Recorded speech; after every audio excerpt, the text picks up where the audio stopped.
welcome to a very special edition of Taekwondo Today. This week we're joined by an absolute legend in the Taekwondo world, a researcher, a master, an instructor, the wonderful Grandmaster George Vitale. Thank you, sir. How are you? Thank you. How are you today? Very well, thank you. And yourself, how's New York? Well, we're finally turning around with the coronavirus, but we have a lot of protests in the streets.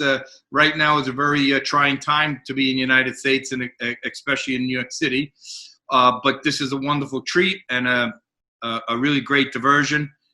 Gives me something to do, and I'm always willing to share, and I'm very thankful for this opportunity. So hopefully when we chat today and people view in, they can find some value in what I have to share and discuss. And they can always reach out to me for further clarification. When I did some of the Zoom lectures on the history of Taekwondo, I actually got some pretty good feedback, some additional clues I was looking for. So this opportunity always is as I say, a two-way street. So I'm very happy to share. I equate to, I didn't make any of this up. I just dug for it. I was persistent in talking to people and traveling all around the world to gather this information. So it's nothing that I created. It's not an artwork I put together. And by no means is it final. And, the telling of history of Taekwondo will always be enhanced when people can share and contribute. So I look at it as a farmer. A farmer plants seeds, tends to the crops, and eventually harvests them. And it would be terrible if I harvested all this information and I locked it in a barn like a farmer did and let the crops rot. In my religion, that'd be a sin, and in some places that would even be, a crime. So I'm very happy to share, and I'm obsessed with making sure that what I share is as accurate as possible. So if there's anything I say that really needs to be fine-tuned or added to or corrected, I'm the first one to edit that and make sure that we have that correction when we find better evidence. It's not a fight. It's not a debate. I win when somebody shows me I'm wrong, because all I'm doing is looking for the truth. So if I have something wrong, I don't look at it as, I lose. They beat me up. No, I say, thank you very much. I wasn't aware of that. And let's fit it in now in this history of Taekwondo, because Taekwondo is such a wonderful martial art. It has enhanced the lives of uncountless millions of people around the world.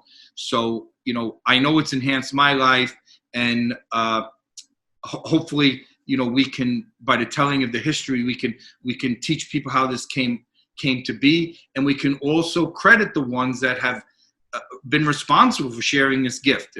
It truly is Korea's greatest gift, and to the entire world. So, with that, I'm ready to just fire away, and I'll do my best to answer whatever questions you may have.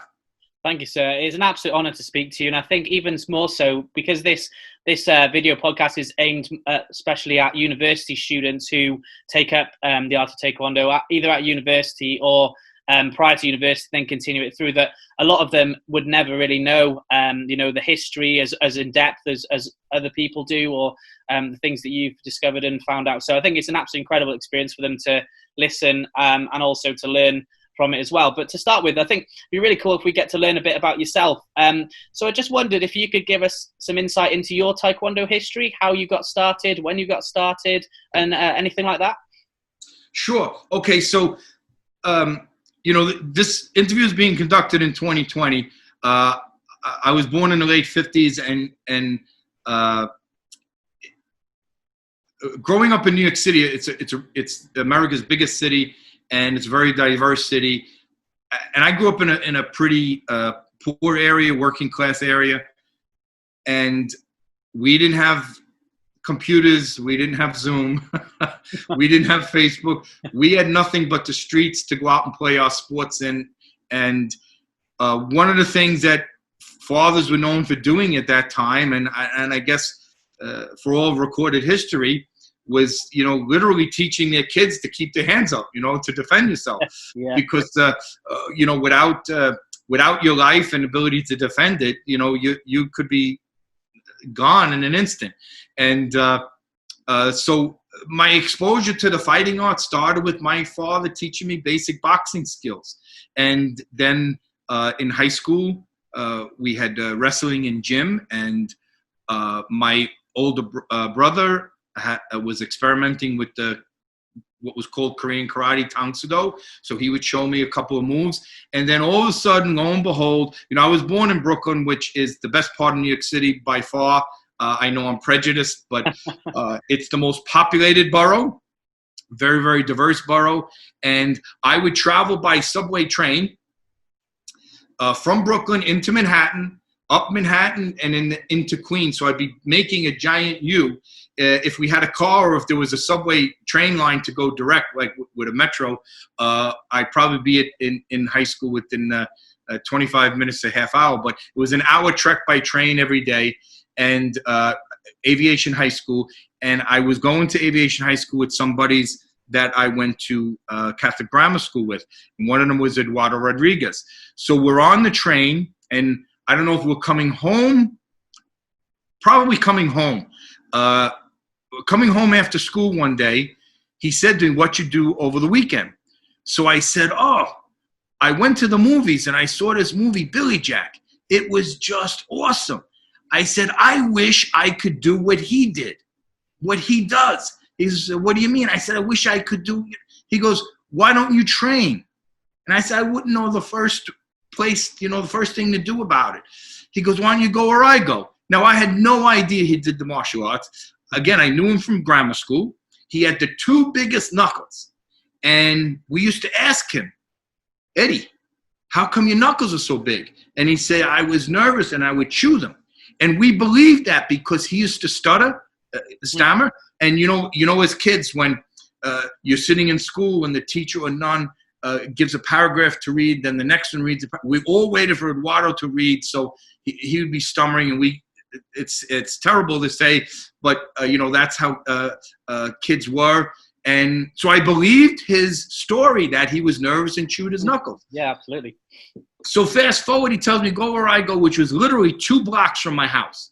And I went there. I signed up that night, and the teacher says, "Eddie, take him in the back, show him how to put his uniform on." So Eddie takes out his uniform, and he's got the black trim and the black belt. And I said, "You're a black belt?" He goes, "Yeah, what do you think?" So that was November 25th, 1974. So that's the first day I stepped in and joined. And I actually have here, this is my teacher's plaque, the ITF plaque. And I don't know if you could see, but it's number 21, which is quite rare. Oh, wow. It's a quite low number. So I joined Kim Kwang-sung, who was a pioneer of Taekwondo in Germany. And he moved to the States, and he opened up the second Taekwondo school in Brooklyn, and it literally was 2 blocks from my house. And I never stopped. I fell in love with my teacher. He became a pivotal figure in my life. My father died in 1979. I had a difficult relationship with my father because he was very, very tough on me. My 2 older brothers had gotten into a lot of trouble, so I think he kind of tightened the reins on me, which I appreciate, but I don't think I understood it, back then. So my Taekwondo Sabum, he became a pivotal figure in my life, and it was all because of that movie Billy Jack and Eduardo Rodriguez. So I've done everything from being a white belt student, and I remember him helping tie my belt on, and that very first night, and then I made it all the way to the pinnacle, a 9th degree, which I never ever thought. And I was a color belt competitor in tournaments, never won, just was not physically blessed with the talent, and started teaching. And I think I found my niche, a real purpose in life in teaching. I love Taekwondo, and quite possibly because I didn't have the physical attributes. How can you remain so long, from 1974 to 2020, in an activity that's so physical? Mm-hmm. when you're not blessed with physical talent. And again, it's because of my teacher. My teacher saw something in me and he nurtured it. My ability to read something, understand it, and then share it. So he nurtured that in me. So I started to teach. I started coaching at tournaments, coach for the U.S. team, umpire, part of the U.S. Official delegation, all the way up to VIP in some of the most illustrious circles I've traveled in. And on the academic end, 6 college degrees, culminating in a PhD, the only American to earn a PhD from North Korea. And then, of course, with all the work I do with South Korea, North Korea, and the United States and ITF, WTF. So I don't know if there's anything in the Taekwondo field that I haven't done except win first place, win second place, third place, no medal at all. Other than that, I've been tested and I've conducted testings. I've had the belt tied on me and I've tied the belt on other people. So it's been a really, really, really fantastic journey. It's not over for me. I often say a chair has 4 legs, and you have to have a sturdy chair to go through life, because sometimes, especially now with all this political turmoil in the United States and the coronavirus, this terrible pandemic that has just walloped the world, we go through such difficult times. So it's really important to have a sturdy chair. And a chair has 4 legs. And the 4 legs of my chair is my family. I was blessed to be born into a great family, not a perfect family, but a great family. My academic education, they really insisted education, education, education. My religious upbringing, what a tremendous impact on me. And then last but not least is my martial arts training. And my mom said one of the best things I ever did on my own was when I was 16 years old. I joined Taekwondo. It was all on my own. I did it with money I was making from an after-school job. I didn't even tell my parents at the time. I thought my father would make fun of me because only girls kicked when you fought. So, and he did. Oh, you're kicking, So, but that's it in a nutshell. How I joined. I still am very close to my teacher today. When we sit and we have dinner at, of course, the local Korean restaurant that very sadly closed because of Corona. They just couldn't make it through after 19 years being in business. But when we sit at dinner, he's very proud of me of what I was able to accomplish, and really it is all because of him and one of my oldest and dearest friends, Eduardo Rodriguez, for turning me on to it. But I've kind of like done it all, and I'm excited to see what next week or next month or next year brings, because it seems everything I get involved in seems to outdo the previous highs in my life. So I wouldn't be the person I was if it wasn't for Taekwondo, just like I wouldn't be the person I was without my family, my religious upbringing, and my academic education. But that's my condensed version, synopsis of my Taekwondo journey. Yeah, that's incredible. And I think it takes me nicely on to the next point I was going to ask you, because I advise anyone who's out there to have a look at your website, because your list of achievements and the experiences you've had with Taekwondo are incredible. And it's really great to be able to see and view all that on there. But would you say that there's anything that really stands out for you? Like, what would be your biggest achievements or biggest things that you're the most proud of being involved in, or even doing yourself? Well, there are a lot because I've been blessed to be able to be welcomed and embraced in so many venues. So there are a lot of things that I'm extremely proud of. I think that so I spoke with my teacher, Kim Kwang-sung. He went to Germany as an X-ray technician, and West Germany at the time, then eventually emigrated to the United States. And I didn't know who General Choi was. I didn't know the ITF. All I just knew, there was a martial arts school 2 blocks from my house, and one of my best buddies was there. So when I joined that school, Eduardo was there the first night. The second night he wasn't there, and I was very nervous because I didn't know anybody. It's only my second night. And I was just telling this story in my brother's backyard because the gentleman happened to be there. Tommy Spears, he was a red belt at the time.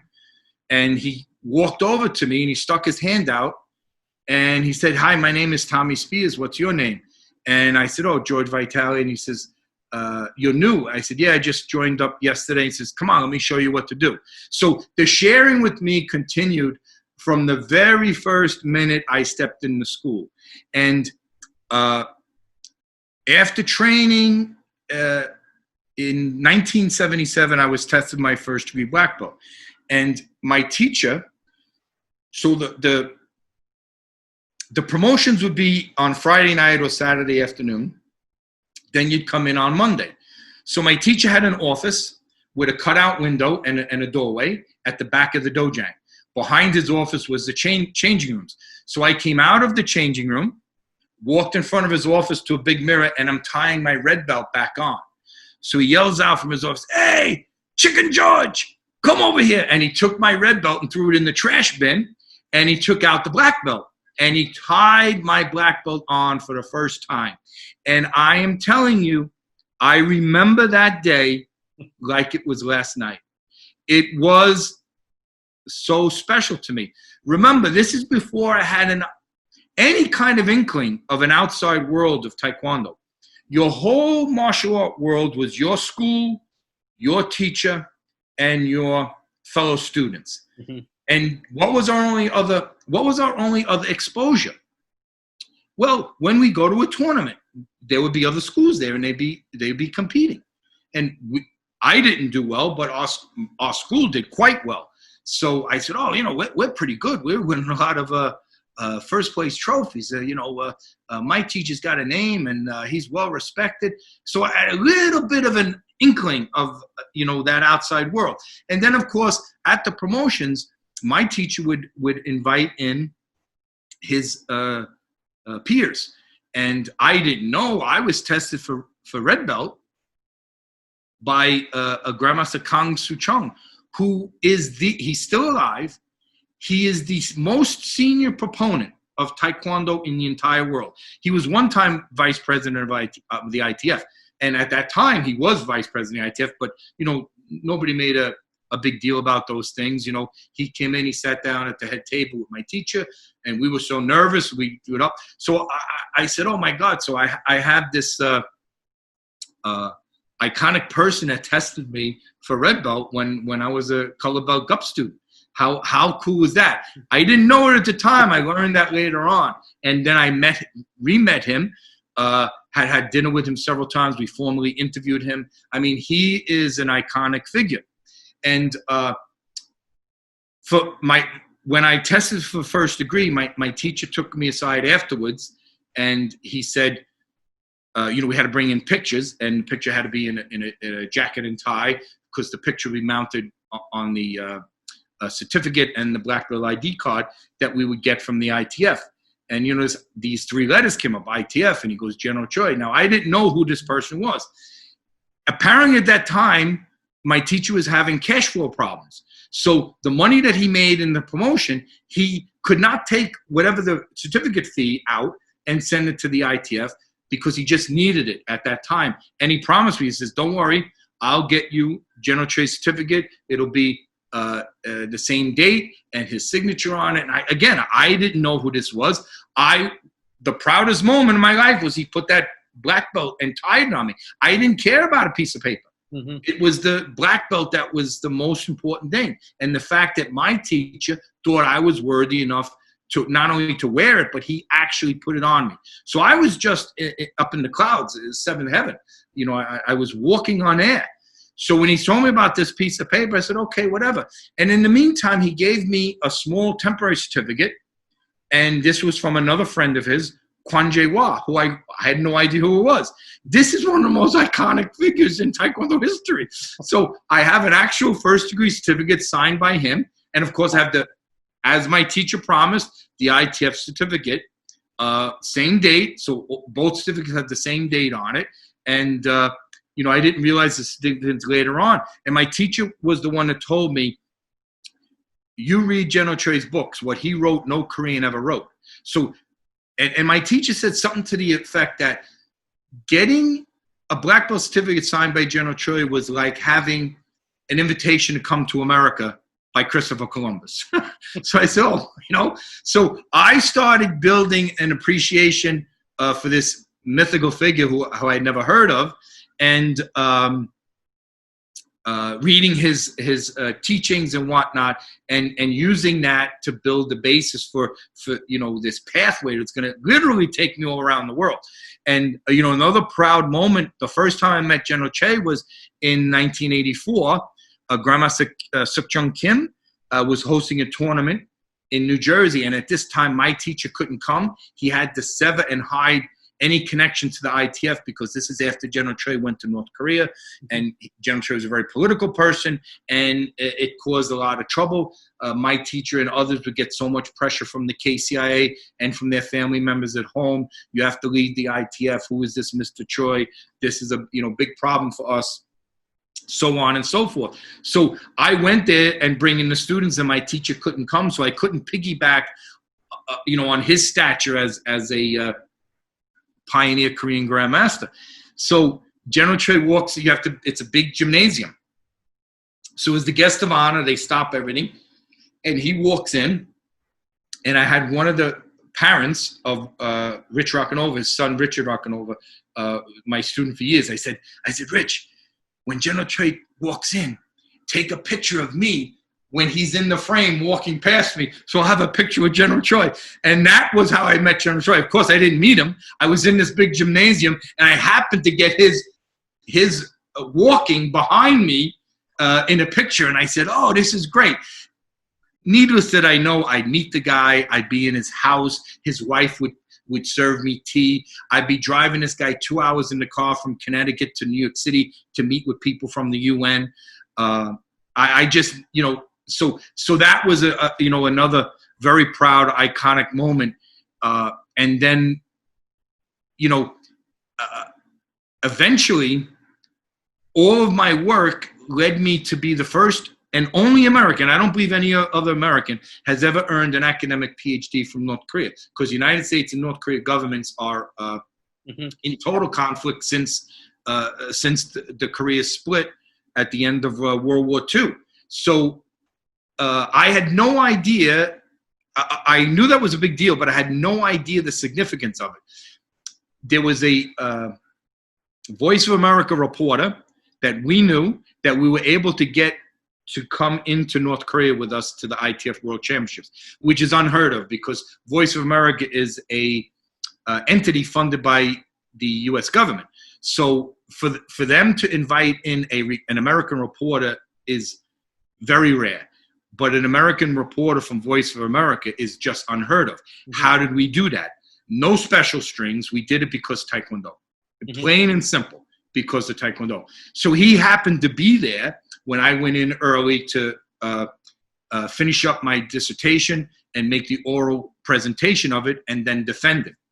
And the degree was conferred in their parliament, their National Assembly, by the number 3 person in the country. It was a really big deal.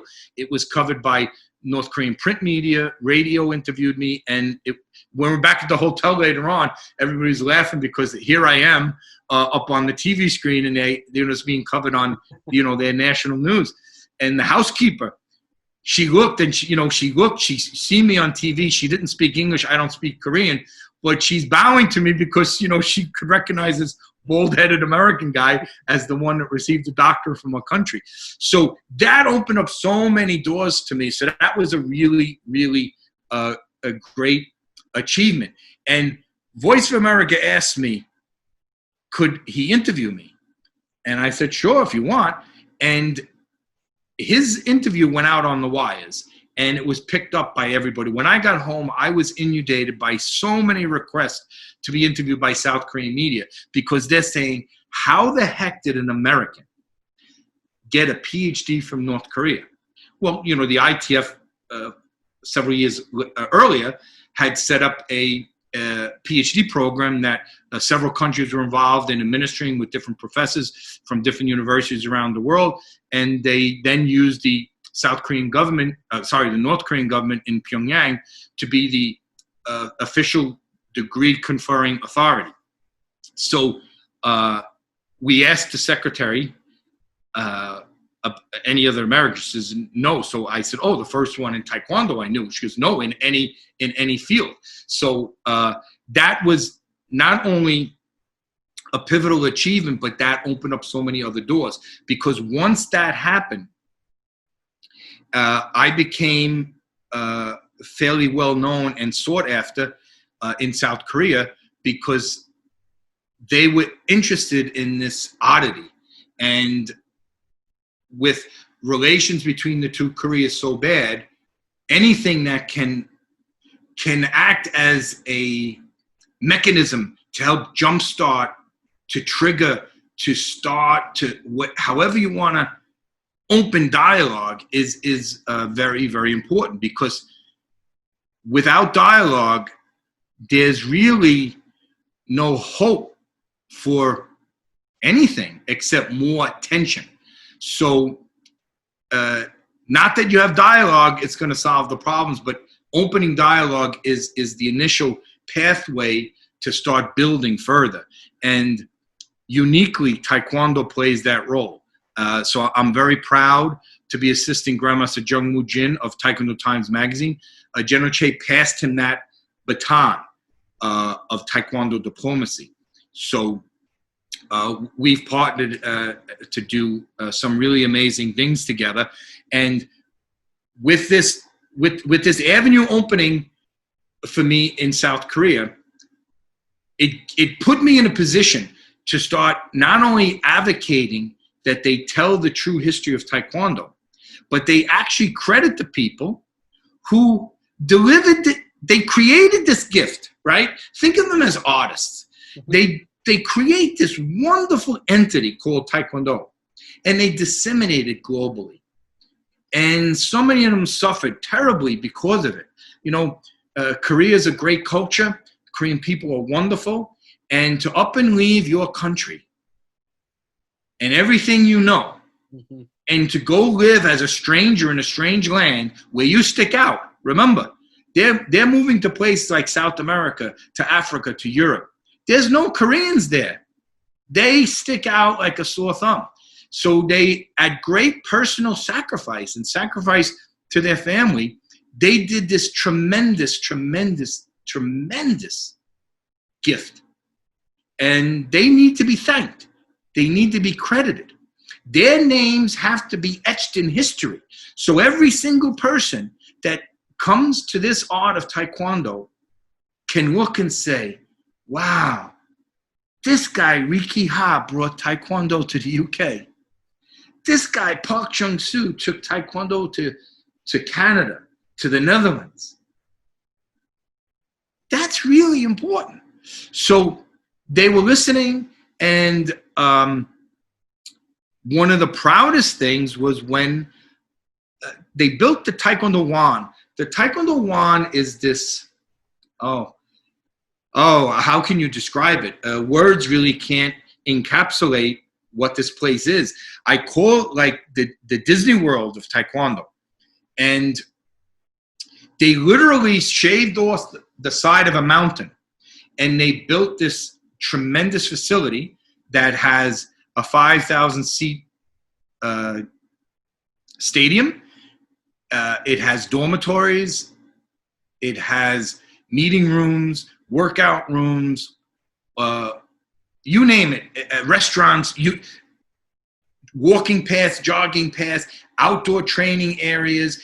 They even have a cable car that brings you up to the very top of the mountain. Would have an observatory where you can look out over the whole complex. It's a magical place. And they have a building that houses a really, really good museum. And I was so pleased when I went in and I saw the museum section, because the museum section did not say Taekwondo is 2,000 years old. It showed that Korea had indigenous martial arts in the past. And then you leave that section, you go to the section where it starts to show where Taekwondo began. And where did it begin? The Rock Army, under the leadership of General Che. So I looked and I said, oh my God, they got it right. This is awesome. Now there were some things that were missing, and they asked me to critique it, and I did. The first administration didn't follow through on it. The second administration was reaching out to me, and we somehow were networking. And I said, no, really, I don't really, I worked with you guys, and it kind of went nowhere. Because what do you mean? And I told them, I said, I was given a private tour of the museum by the curator, and I made a list of things they asked me to do so they can fix, and they never went and fixed it. And they said, oh, no, please, we'll do that. Where is it? And I said, I gave it to you. I don't know where it is in your files. Can you resubmit it? So I did. And true to form, the second administration didn't implement all of them. But when I went back in a subsequent visit, there were things that they put with stickers over to put additional information so I can see it was added on. And they then were doing not a Hall of Fame section, because we have an official Taekwondo Hall of Fame, but they did what they call greats in Taekwondo history, I believe. And they had it's an open wall in the back, and you walk into a rectangle with 3 walls. And on the front wall, there was 9 figures. But the 9 figures were set up equidistant, and there was a hole, a missing space. And I'm thinking to myself, oh, that's where General Che was supposed to go, and somebody complained they took it off, or they didn't allow it, or they left it open so they could add him later. I don't know. But I said, this is ridiculous. Every single one of those 9 people up there were pivotal in the Taekwondo's history and development, but they were all subordinate, all working for General Choi at some point. So how can the boss not be there? And I just went ballistic. I happened to have a T-shirt with General Choi's image on it, so I hung it up in that empty spot, and I took an image of it, and I threatened them. I said, listen, if you don't rectify this, I'm going to put this image all over the internet. You're going to be embarrassed. Yeah. And one of the proudest moments was when they invited us over to the unveiling. And we went to the unveiling of General Choi's plaque, and it was just amazing. So that, and then finally, this here is the Choi family star, which General Choi's son, Che Jung-hwa, and his family, General Choi's widow, Mrs. Che, presented to me, and they presented to me in Toronto, General Choi's home, and the 100-year memorial birthday celebration of General Che's life. And his mom put it on me. And, those are among, the most proudest moments. I mentioned about, my teacher putting my black belt on. Now, this is not my original black belt. This is my original 3rd degree black belt. And you can see before the ITF influence with the, the stripes. Now, the 1st degree I buried with my dad when he died, and my first black belt I buried with my dad when he died, and then tragically, my first black belt student was killed at a fight where he was an innocent bystander, and Israel Bonilla, what a gifted young man. He was just so special. So when we buried him, I put my 2nd black belt in there. So this is the 3rd black belt that I ever had. That was another proud moment. This is the medal that I was awarded with my PhD. Oh, so that is something I'm very proud of. And I mentioned my my 9th degree. Now, this I think is really cool because if you see here, there's 2 other signatures I had put on it. So this is unique because Jung Woo Jin was the last of 7 people General Choi promoted to 9th degree. So he countersigned it. And Chang Eun was General Choi's handpicked successor for the presidency. So, not only do I have it with the ITF president, who is democratically elected subsequent to Professor Chang retiring, but, those are the proudest things. But, achievement, I'm the only person I know of, and I hope there's more. I really hope there's more that have gone to official international instructor courses with all 3 ITFs. See, I participate. To me, Taekwondo is Taekwondo. So that's an achievement that I, very proud of. But a special achievement is going to official IICs by all 3 ITFs. Meeting so many of the pioneers, from General Che himself to Nam Tae-hee, his self-proclaimed right-hand man, his other right-hand man, Kim Bak-man, when he was in Malaysia, his other right-hand man, J.C. Kim Jong-chan, his other right-hand man, Park Jung-tae, before he left to Global Taekwondo Federation. The fact that South Korea government flies me over business class. So, I can't afford business class. They fly me over numerous times to participate where, I'm the keynote speakers. Can you imagine this? A guy with a PhD from North Korea, an ITF guy, because ITF really doesn't exist in South Korea, being invited to, give these lectures. So it's really, to be a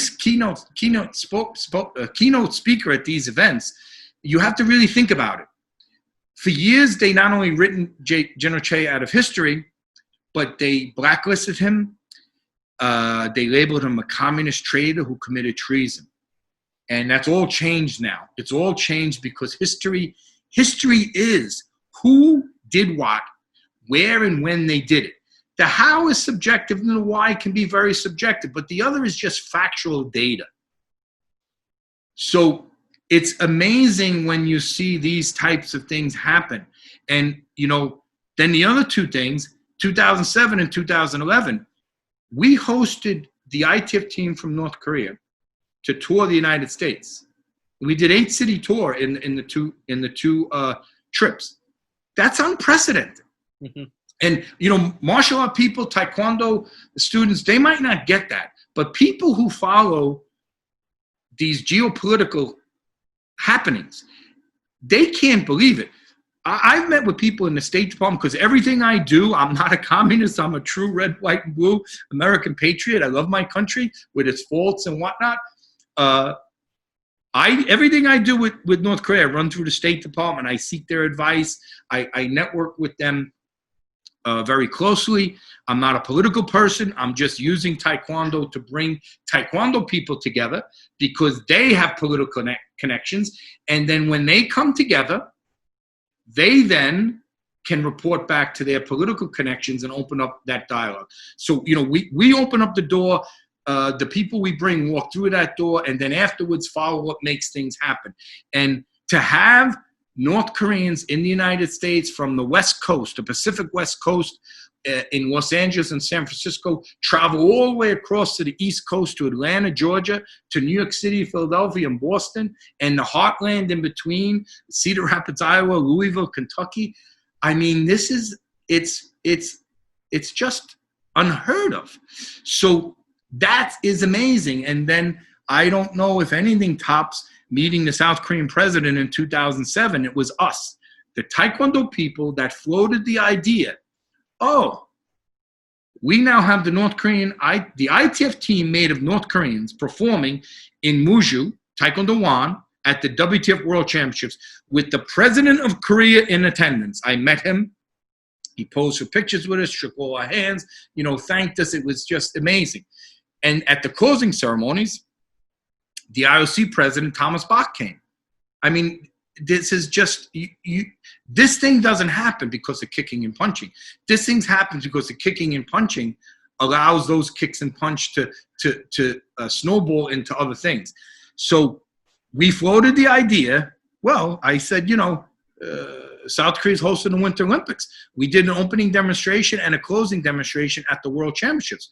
Why don't we do a demonstration at the opening ceremony of the Olympics? And we did. We did. The South Korean president dubbed the 2018 Winter Pyeongchang Olympics the Peace Olympics. So, these are the things that are made possible through Taekwondo. So, and these are the things that there's many ninth degrees. There's not too many that, we have 2 ITF people living in South Korea and teaching in South Korea that have earned a PhD in, sports science, physical education, the Taekwondo major from Kyung University, which is the WTF president's university that his father founded. And it has one of the most prestigious, if not the most prestigious, Taekwondo programs. So we actually have 2 other ITF people that have earned academic degrees, Dr. Sanko Lewis and Dr. John Johnson. One's from South Africa, one is from United States, from the heartland in Kansas. So, this is emblematic. It's symbolic of what our work leads to with General Trey's Taekwondo diplomacy. And those are some of the milestones and my proudest moments, by far. Yeah, absolutely. That's incredible. And there's so much that I could ask you from flowing on from those. There's so many great points there, which is, it's incredible to hear so much. And I think you've probably had so many amazing memories. And it was interesting that you touched on when you're saying about the mergers and those amazing experiences, because in the UK, we followed those quite closely, especially I don't know if you're too familiar with it, but with the universities in the UK, they have a lot of sports clubs, a big part of university life. I think very similar to the American model.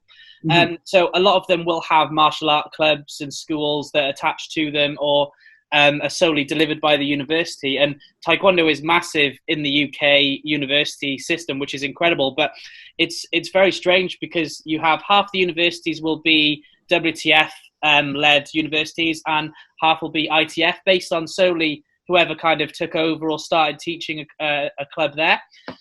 So there's always, and students, the great thing about the university students is, when I went to university myself in 2010, I started at the ITF club at the university I went to just because there wasn't one there. So, and at that point, I'd never been exposed to anything other than ITF. I didn't know anything about WTF. I'd been training solely and just kind of, like you said before, you don't really live outside your school, your instructor and your friends. That's right. And it was a great eye-opening experience, because when we held like their kind of welcome fairs and freshers fairs where you would have a stall to try and get new students to join your organization, club or society. And you'd see people with different doboks who turn up to that first training session. And it was amazing to see, because I didn't know anything other than the ITF dobok that I've worn all my 21 years of training. And it was amazing to see. And then I started to learn massively actually about the other ones there. And you'd see there was WTF students that would come, and we'd all kind of train together. We'd obviously be under a system that we'd grade through, but we'd all train together, and it's great. And the university system has stayed that way in the UK, even though they are separated by kind of how they're instructed or what kind of system they follow. When it comes to competitions and training and mixed things, they come together, which I think is a great thing. And they kind of learn from each other, and they're keeping that really good way of, I suppose, bringing the 2 organizations together in a really nice, positive way. And it's quite interesting because it's like 2 spectrums, with the university side being such a tiny version of it that, doesn't really impact the big stage, which you've been involved in, which has been incredible. But it's really nice to see, I think, that from the younger people as well, who may never have realized that sort of stuff was part of Taekwondo, they're still with the same ethos that they carry through. Did I lose you?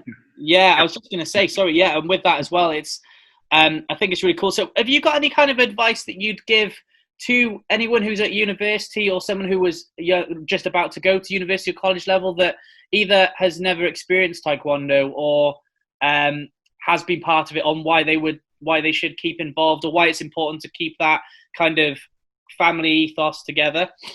Yes, for sure. Okay, so as I said, I'm a proud American. I was born here. My parents were born here, but all 4 of my grandparents emigrated from Europe. My mom's side from Ireland and my father's side from Greece. So on my mom's side, I've met cousins I never knew I had. extended family. I've been over there many times. They come over here many times.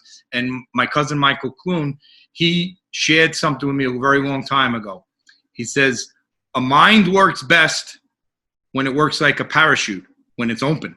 So when you go to university, and so now I don't know the UK system, the US system, in our education system, the Taekwondo clubs, overwhelmingly WTF. You will not find any ITF. You will not find any independence. The few that are out there, and you probably won't be able to find them, are, like you say, an energetic student took over the leadership role, and they happen to have an independent or an ITF background.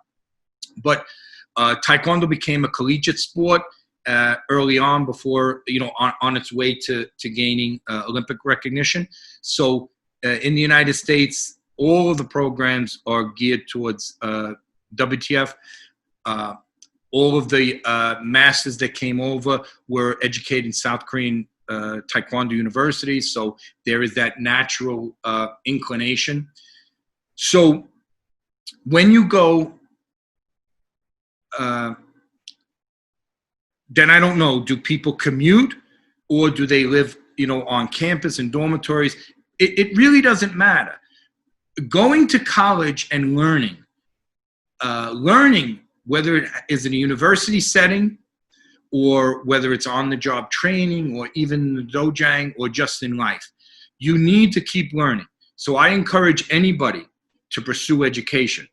So I have, in the States, we have an associate's degree, which is a 2-year college degree, then a bachelor's degree, which is a 4-year college degree, then a master's degree, which is graduate school, and a PhD. So I have 2 associate's degrees, 2 bachelor's degrees, a master's degree, and a PhD. So I am a big proponent of education. But I also want people not to just limit yourselves to academic education at a university or college. But when you go there and not only hit the books, you need to train. You need to train. You need to sweat. You need to burn calories. Why? General Che would say in his teachings, in order to be able to study and to focus, you need to release energy. And one of the best ways to release energy is physical activity, where you sweat. Sweat is one of the greatest natural remedies for burning off stress. So when you study in martial arts, you not only get the sweat and the rigorous training from the physical activity, but you get the mental discipline.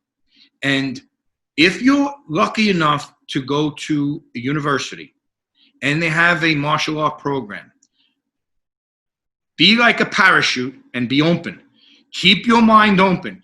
Train in whatever martial art clubs you can access. Because what is Taekwondo? Taekwondo, according to C.K. Choi, Grandmaster Choi Chang-kyun, Taekwondo is an early form of MMA. Now, I don't mean mixed martial arts, but what he meant was a mix of the martial arts that were available to the soldiers in the military at that time, namely karate, judo, sumo wrestling, regular wrestling, boxing. So they took what worked and what didn't work. What didn't work, they eliminated. They tried all these things, and that's how Taekwondo grew to be. So Taekwondo is a consolidated martial art. It is a mix of martial arts. So when you go to university level and you're in an academic setting, you're going to need to burn off this energy. Seek out the martial art clubs. And if it is Taekwondo, share what you know with the other person, and if that person is from the other side of the aisle, that's great, because you can share things with them that they might not be well versed in, and vice versa. So you have to be open. You have to be open-minded. You need to cross-train. Where does judo? Where does the Taekwondo Hosen-Su techniques come from? They come from judo. They come from Hapkido. General Che tapped leading people that were strong in this area, and he used that for his books when you see there. So I would bring a judo instructor who's also a Taekwondo man, WTF converted to ITF. I would bring him to my school. He was a lieutenant in NYPD. He's retired now, John Connolly. And I would say, listen, help my students with the throwing and falling. So he'd come over and he goes, oh, sir, your students are great with falling and throwing. I said, I know that, but you got to teach them to throw somebody that doesn't want to be thrown, right? My guys can throw somebody because they are complying partners. They're not opponents, you know? So I said, you got to teach them to disrupt the balance and to use their body, the opponent's body motion, to be able to manipulate and get them onto the floor. So he said, oh, okay. So that's what I would do. Then there was a colleague, Hector Jimenez. I was a New York State trooper with the New York State Police. So he also was Taekwondo, ITF background, independent background, and very strong WTF credentials. His son was amazing Taekwondo, WTF, Olympic sparring type of competitor. And I would bring them down to my school. And you know what WTF used to be so great with? Their counter kicking, their lightning speed counter kicking. The old model of martial arts was attack, block, counter. WTF said, no way. Attack, I'm counterattacking you. Attack me. When you're in mid-motion and you're exposed, I'm going to come with this lightning quick counter, and I'm going to expose your weakness, and I'm going to blast you. That is only possible when you learn this quick stepping, lightning fast kicking. I never could give my students that skill. They did. So cross-training is absolutely so beneficial. And when you're in the university setting, you are with people not only from your little town or village, maybe greater parts of the city, the country, maybe even international students. Meet them, meet people, network. This is very important. Taekwondo has the Tae and the Kwon, the physical parts, separated by that hyphen, that dash, the Do. Why? Because General Choi was teaching us the physical training is going to lead you, and that dash is like a bridge, lead you to the Do. Plus, the Do is set off, right? I'll go back to here, right? So the Taekwondo is set off by the dash. So here's the physical part with the bridge leading to the Do. But the Do is set off on its own. Why is it set off on its own?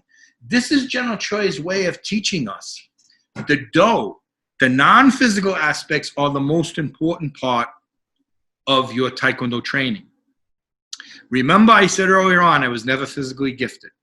I was able to last this lifetime in Taekwondo because of the Do, because of the energy, the effort I put into exploring the Do. When you're in college, you're going to be chasing the girls. The girls be looking to chase the boys. I get all that. That's great. You're going to be experiencing so many different aspects of life. That's all wonderful. Meet people, network, and now, I don't know what your course of study will be. In the States, you have a major. You declare a major, or it's a liberal arts where it's broad ranged. But even if you declare a major, you have required curriculum. Your general education requirements that you must take. Then if you declare a major, you have requirements within your major you must take. Then we have something called electives. If you have flexibility in taking other classes outside your major or your general education requirement, here's what I suggest you do. Take classes in philosophy. Take classes in psychology. Take classes in education science, in ethics. What about taking classes in comparative comparative religions, right? Because General Choi's teachings are heavily influenced by Confucianism and Taoism. So why not study these things? One of the reasons why General Choi was such a brilliant man was he was well schooled. He was kicked out of school because of him and his family's distaste for the Japanese to be polite, the colonial empire of Japan's subjugation of the Koreans. And he was kicked out from school, and his father said, you have to learn. And his family had some means, and he was sent to learn calligraphy. And his skill was great, and the local calligraphy teacher suggested somebody better for him to go when he actually lived with him. Now, in order to write calligraphy, this intricate art, you need to be very well versed in the Chinese classics. What are the Chinese classics? It's the ancient writings of Eastern philosophy. So study these things if you have a chance, even if it's not your cup of tea, because if you go down your path to be a Taekwondo instructor or just somebody that will continue this for your whole life, these are the things when your body breaks down and you can't do that 360 flying kick in the air, and you'll be able to have these things not only guide you in life, but you'll be able to share them. They will make your life so much more meaningful. And often, for me, the philosophy courses were pretty much general education requirements. So do them, take them. I don't know if we can see over here, but I mean, I have the three great Greek philosophers, Socrates, Plato, and Aristotle. You know, these little heads of, here's Aristotle, the biggest one. You know, you need to study. Sir Winston Churchill is one of my heroes. And I believe this man saved the world. And I learned early on, when you think somebody is a thinker, when you think somebody has intellect, when you think somebody is educated, when you think somebody has something worth sharing, read what they read. What did Churchill read? What did the people that created the American government read? They read the great philosophers. They read Cicero. I mean, you need to read these classic writings. So when you're in university level, train, burn off that energy. Have a healthy outlet to burn off the stress. It'll help you focus. That's what got me when the ITF called me and said, listen, we want to move up the, I was 4 years, I was in a PhD program in the United States for several years, and it didn't work out. So I took that work and I had to supplement with other coursework to bring me up to speed for the program through the ITF. So I had some deficiencies to undo. And then I had to write the dissertation. And it was just, but between the coursework, between the dissertation, it just really was very, very, you know, obviously time consuming, but very demanding, very stressful. And it was the training that allowed me to burn off that stress and to be able to come back and focus. So for people going away to university, that's what I want you to do. Train, cross-train, open-minded. So you meet with somebody from the WTF and maybe you're not very open-minded, or maybe they might not be very open-minded. You know how you bridge that gap? You say, hey, guys, do you do 3-step, 2-step, and 1-step sparring? Oh, yeah, we do 3-step and 1-step. Oh, you don't do 2-step? No. Show them what 2-step is. Ask them, can you show me how you do your 1-steps? And then you show them how we do our 1-steps.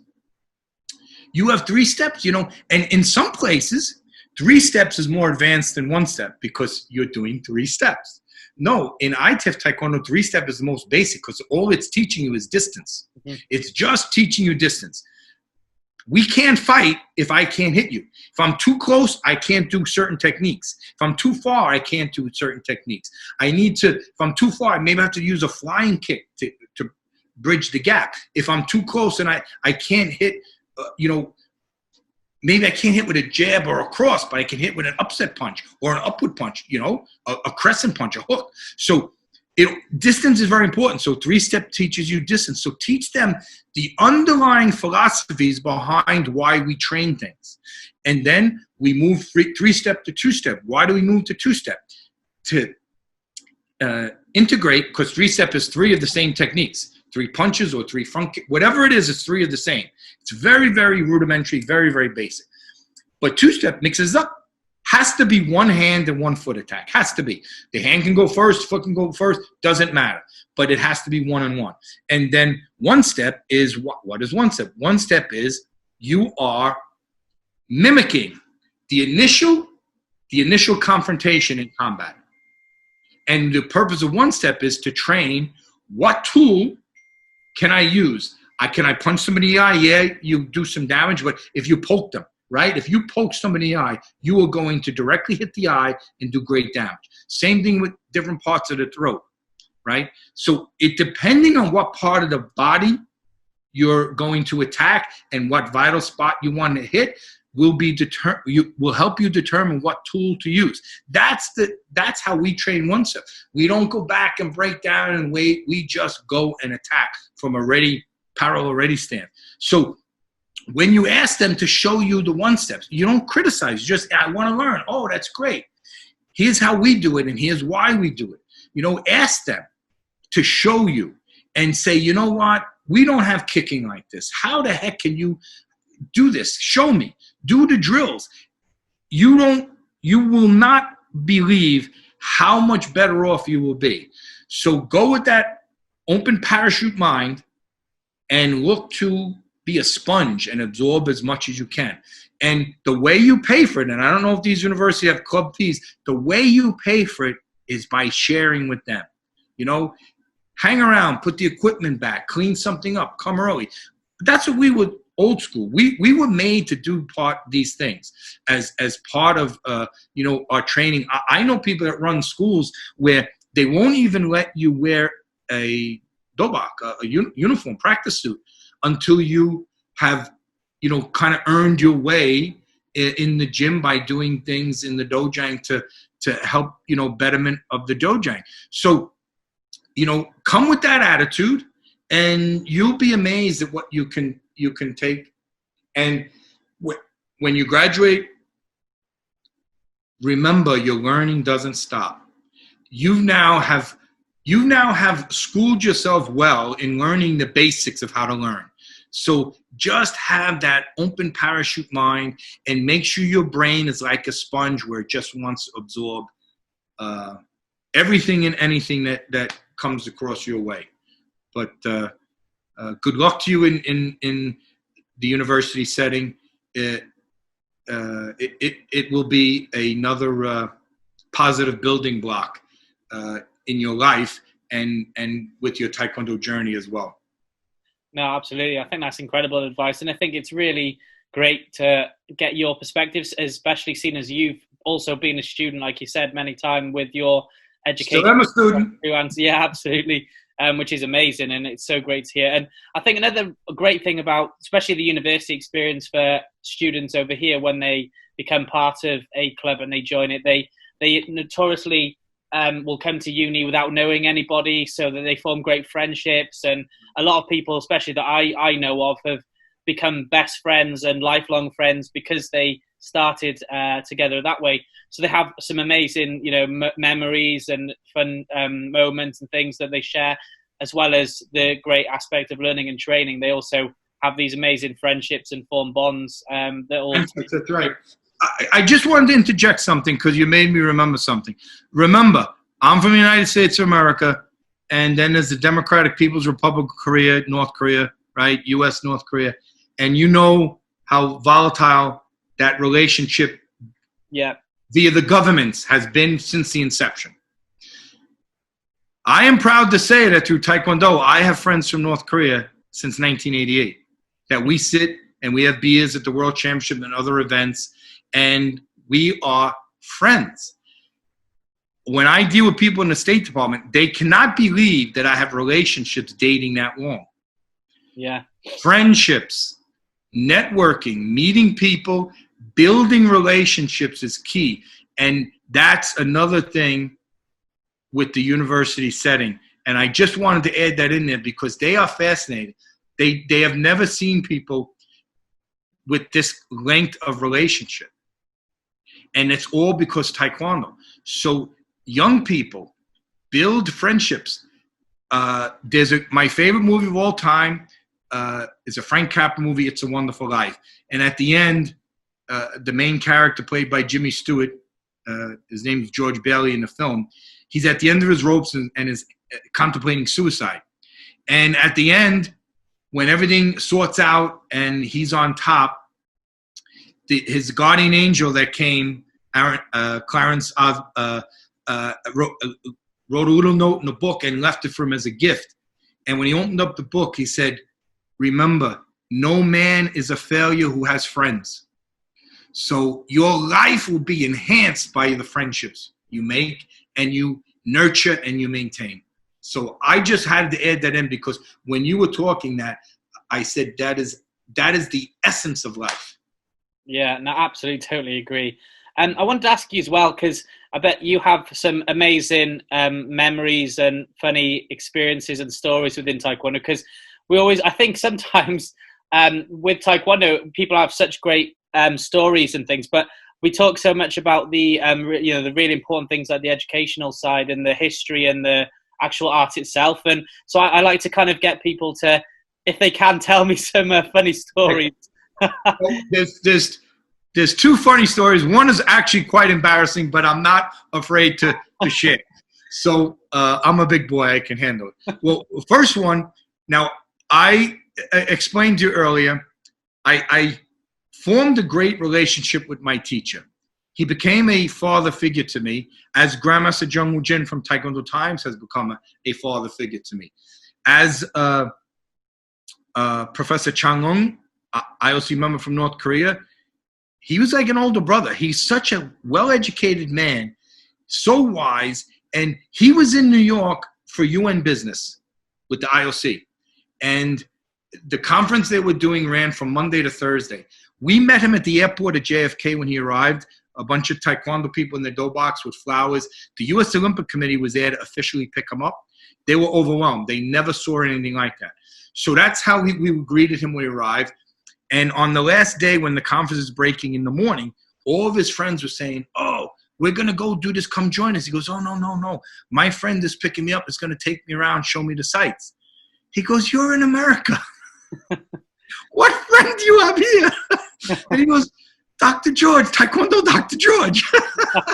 So, and I took him on the Staten Island ferry past the Statue of Liberty. Oh, wow. And to the Korean restaurant that's sadly now closed. And unbeknownst to me, he was talking Korean. He told the waitress that he was from North Korea.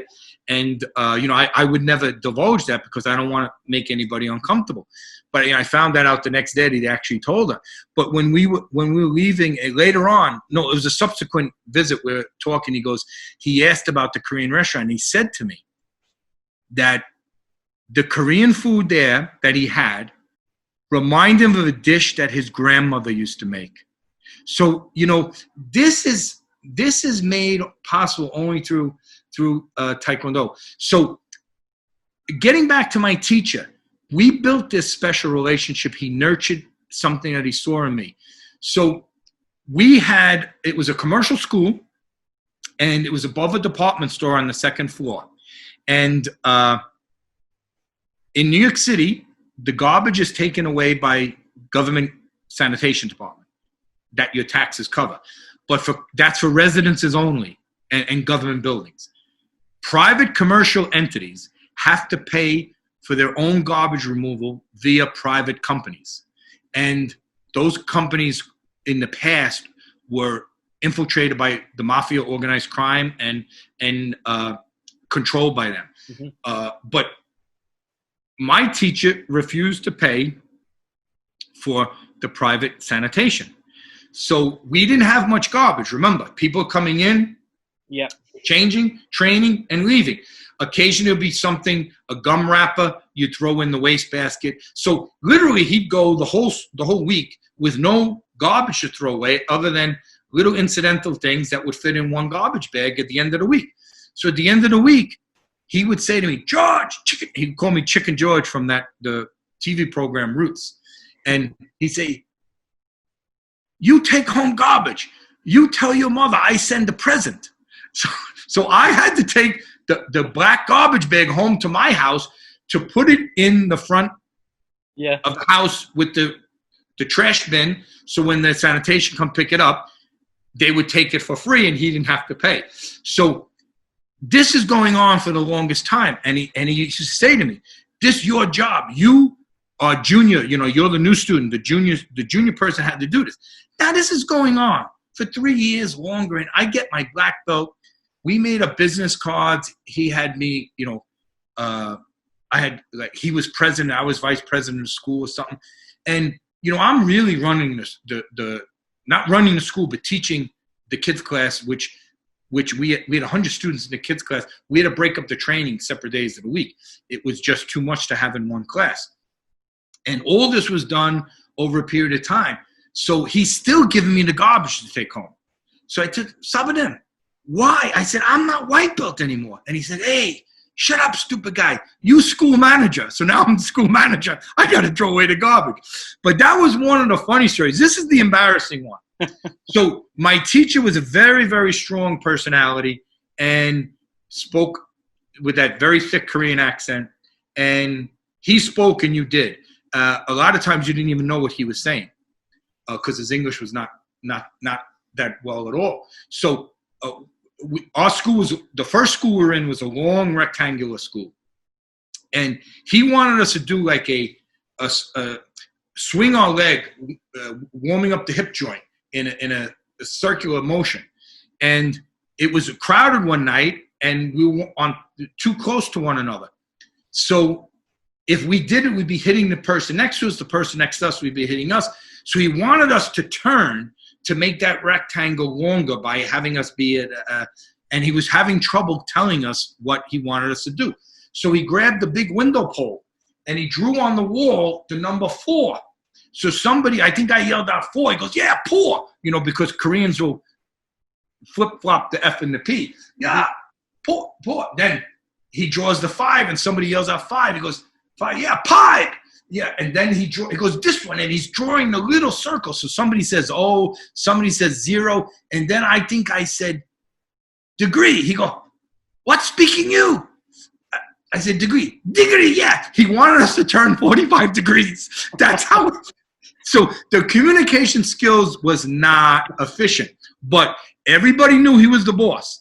Now it's the end of class. The end of the class, he would call 2 people up at a time to spar. No equipment, no real contact. You just do whatever. And it was before the class ended and you went home. So he had me come up and he called up a female who was very good. I was a yellow belt, a brand new yellow belt. So I'm there only a couple of months. And she was a second gup at the time. I don't know, first gup, I don't know, but she was very, very good, and she's way, way more advanced than me. Plus, she's a girl, and I was taught don't hit girls, right? But this is not hitting. This is Taekwondo sparring. And she wasn't a girl. She was a second cup student, and she wanted to train. And she was training, and she was kicking my butt. I mean, in all fairness to her, I was the one with the hang-ups, right? So we're fighting, and now I'm away. And you got to remember, when my teacher spoke, he was the boss. So nobody's speaking in the class. Everybody's sitting against the wall waiting for their turn to be up. My teacher's there, hands at hip, he's watching us. We're going back and forth, and he's making sure we don't go crazy. Which translation means make sure she's not killing me because she was so much better than me. And I pick up my leg, and I do like a skipping side kick. And when I'm going to do the skipping side kick, all of a sudden I fart, and I released this gas, but it was audibly. I mean, you could hear it. And he said, hey, Chicken George, what kind of technique is this? And I just ignored him because I'm like, I was like a chicken fight. I mean, I didn't know what the heck I was doing. But all I know is I didn't do that, and it wasn't her, because but I just kept going like, no, nobody heard that, but everybody heard it. So that was probably the funniest, the most embarrassing moment in my entire, Taekwondo journey. And then, on the lighter side, I think 2007 and 2011, when the North Korean team came and toured the United States, the intimate times that we shared and the wonderful bonds we created,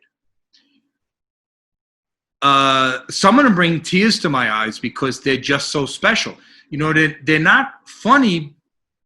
Of course, there were funny moments. We had, plenty of funny moments, but they were just so special because it was real people coming together because of a shared activity. Yeah. Taekwondo. It overcame language difficulties.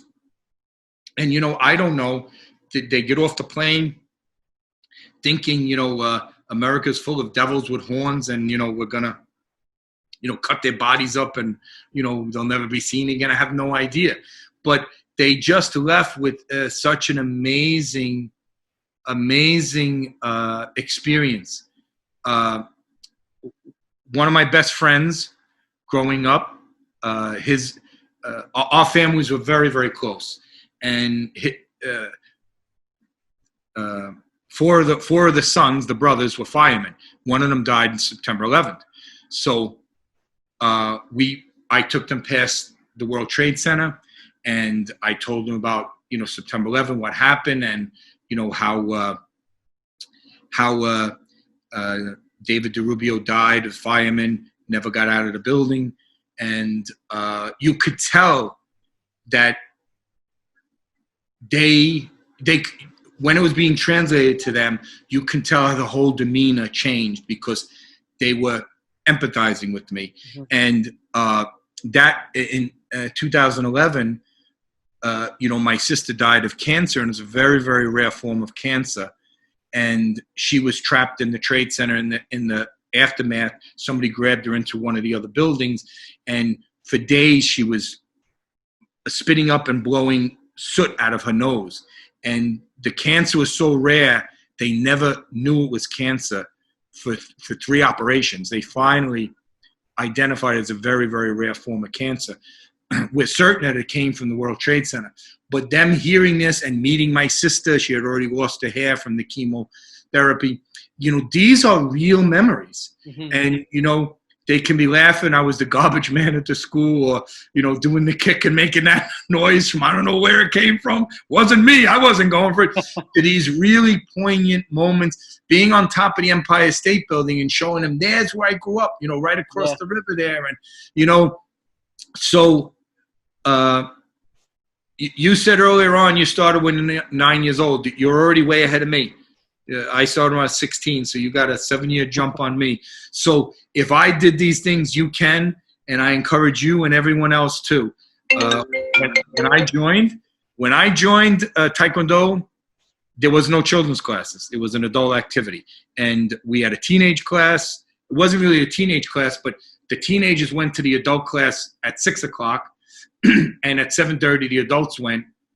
But the teenagers didn't go because, we had school and things like that. But I had an after-school job, so I would go to the 7:30 class pretty much on a regular basis. But there was no children's classes. I remember when they started. I remember my first 3 black belts. One of them I spoke about, Israel Bonilla. The other one was my teacher's own son, Kim Young-soo.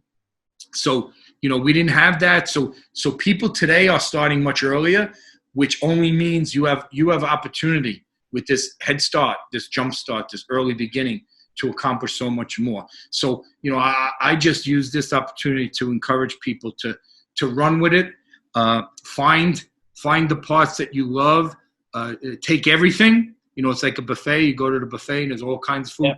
Take everything, try everything, and of course you'll be like me going back for extra dessert. That's fine, but try everything and just keep moving, keep training, keep sweating, keep networking. Because I honestly, I can honestly not imagine what my life would have been like without Taekwondo. So if you can gain benefit from it, please grab as much as you can, because that's what it's there for. It's a gift for the taking. So take it, grab it as much as you can. Yeah, absolutely. And I think that's great advice for myself as well, because I truly do like it is fully a lifestyle for me. Like I live and breathe everything. People around me that aren't part of it are just like, oh, not again, just stop going on about it. And things are, but it really is, and I think it's really great to hear that sort of stuff, because with what we do at BUTL, which is the British University Taekwondo League, the reason it began was, it was 5 years ago that it started, because there wasn't really an integration of university students from different universities, and competitions or seminars, or you're all very separate to your organization. But weirdly, with the rest of the university setup with sport, they always competed in leagues or in competitions, or they had that kind of representation that you could represent your institution and your university against another one or a rival one. And it'd be great, similar to when I've been to America a couple of times, and we went to American football game for the University of Florida, and it was an incredible experience on how big the attendance was, the size of the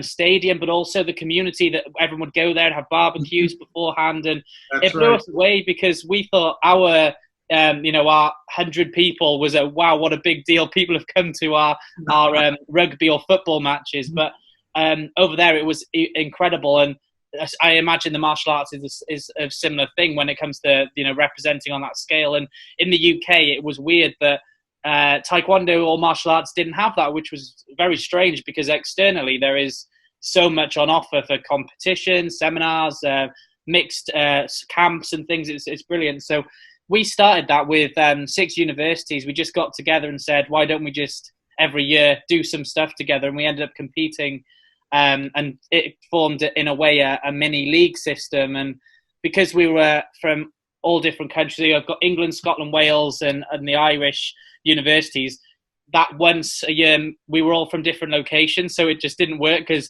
people from Wales were fed up of traveling Scotland, England, and it grew, and other universities started to get involved. So we split it into separate kind of mini leagues, where you had your England one, your Scotland one, your South Wales, and things like that. And it's been amazing that it has brought loads of people together, but there's so much more that we need to do, or we can do. And it's been amazing listening to your advice and how you kind of have seen things and experienced things on the kind of things that we can do to keep advancing that, bring those friendships and those martial art factors together. And especially with the fact that we do have ITF, WTF, and even independent version of both styles of Taekwondo as well, that happen at university. And we do love the fact that at these events and things, they will just come together, and they will, the WTF people will have a good go at the ITF competition. Then when they compete in, when ITF do tolls and from their patterns, and then the WTF do the poomsays, they compete on separate rings doing their own things, but they're still side by side, if that makes sense. Right. Yep. Which is really cool. So I just wondered if, again, this is a personal thing for me to ask you, would you have any advice to give me, or give those of us that are trying to improve that kind of university collaboration, but more so the WTF, ITF, or just Taekwondo in general? What more could we do, or how could we better do things to bring each other more closer together, maybe, if that makes sense? Well, obviously, just basics. Obviously, doing anything that strengthens relationships with the local university administration, and then a broader coalition of universities, a structure type thing. Like you mentioned, the college football in the United States, American football, that's the NCAA, National Collegiate Athletic Association. So when you build a relationship with the administration and get their support, and use things like, they know university life is stressful, and sometimes they actually increase the stress as a learning opportunity. They're also aware of some of the many negative things that happen as a result of that, with the drinking and carrying on as a release, right? So, you know, you market what you're doing as the healthy alternative, you know, the holistic alternative. And so you need to network with the individual university and whatever university associations that are there to piggyback on that idea. And then, you know, I think the WTF has a very strong collegiate program. You need to contact the ITFs and the other independent Taekwondo organizations, because I know in the UK, TAGB is very big. You know, so you also need to get some support, and like if you could network with these associations, these entities, and somehow work with them in a collaborative effort, they all have students that go away to university. This is a funnel. It's a, you know, one of my good friends, he's independent, but his certification comes through the Kukiwan. You know, people would call him WTF because they wear the V-neck dobaks, but he really is more independent, and they don't really compete in the WTF style tournaments. But he has this wonderful program for teenagers in his school, and it's very sad when they now graduate from high school and are going to go into the university. Many times it's away from home. Mm-hmm. So I was engaged years ago, and when my fiance left New York to go to Michigan to attend law school, she had a very, very tough time finding a decent Taekwondo club to join with, because we were so thorough, and we were ITF, and there was virtually no ITF there, and it was difficult for her. So I think if you network not only with the university apparatus, but with the Taekwondo groups as a way to use that, you know, that might be something that's very helpful. And then you probably know much more than I do about social media and the networking and things like that. But you know, and you'll be much more efficient at doing those things. But those, you know, those obvious things. But then again, in marketing to the students on campus, whether they're commuting or if they're living in a dormitory setting, you know, marketing to them about how this is good for you to release energy, to sweat, you know. And the other thing is, for people, I think there's too much emphasis on sport, and that's fine. I'm not against that. It's no problem. But sport takes only a certain few members, and it brings them only to a certain place for a certain period of time. I never was an athlete that could win anything in Taekwondo. But I'm still here. Why? Because I access the other things. So when you're marketing to students on campus, it doesn't have to be about belts. It can be about, you know, I go to the gym and you do the treadmill and the bikes. You know, that's boring. Martial arts is not boring.